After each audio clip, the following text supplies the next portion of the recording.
2.5 seconds. The anti-Hundo movement. Don't get this twisted. Like, the tarot card readings are still in effect. Bone throws are still in effect. This is just random thoughts. But the anti-Hundo movement. I'm saying this for people who, you know, people who got money, people who got status, people, you know, who's supposed to be super valid.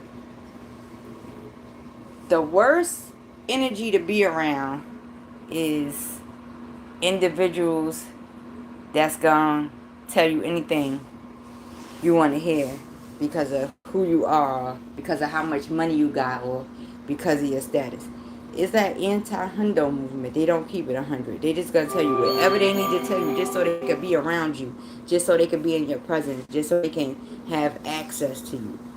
That's not real at all. It shouldn't even be respected or allowed if you ask me. It just shouldn't even exist if you ask me.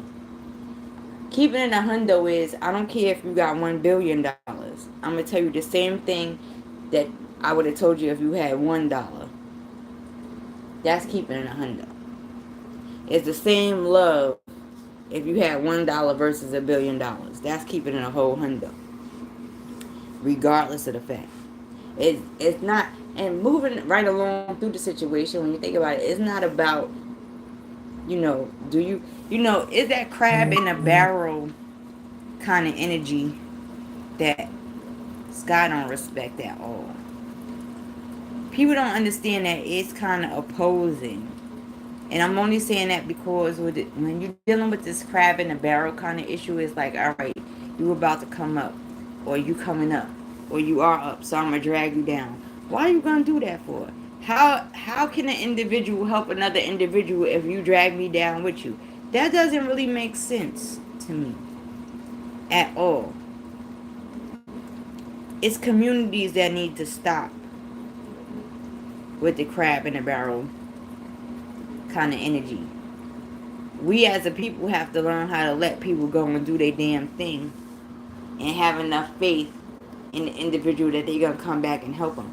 And that's the problem that I have, because if you don't have that type of faith in the individual that when you let them go they're gonna come back and help you, then you didn't believe them and they needed more people regardless of the fact. So why should you be in that circle? Why should you be in that conglomerate? Why should I even want to come back? This is what people don't think about when they so busy trying to drag a person down.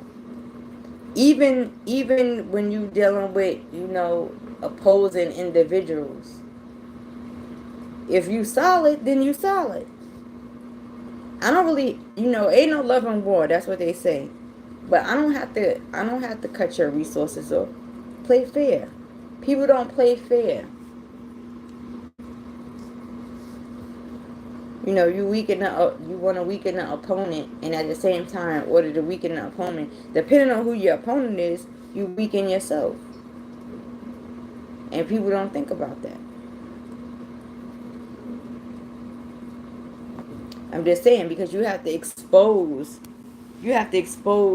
your own weaknesses in order to weaken your opponent in real life. So, for instance, you trying to drag my money, it's because your money is not there. Or you trying to drag, you know, my environment, it's because your environment is not there. You have to drag me either way. So in order to violate in that degree, or to those degrees, you expose your weaknesses to those who think, to great thinkers, to people who really think about strategy, you know, movement, people's way of being, people's way of thinking, people's way of reaction. You gotta think about that.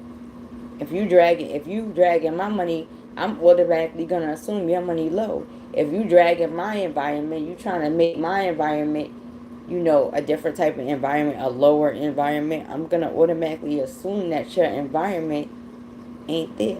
Not saying that it's always right, But it's just a mentality. Even if you have a higher or a better environment and you try to drag me to a lower environment, it is going to show me who you deal with. Either way. It's just how I think. But anyway, I'll talk to y'all later. Deuces.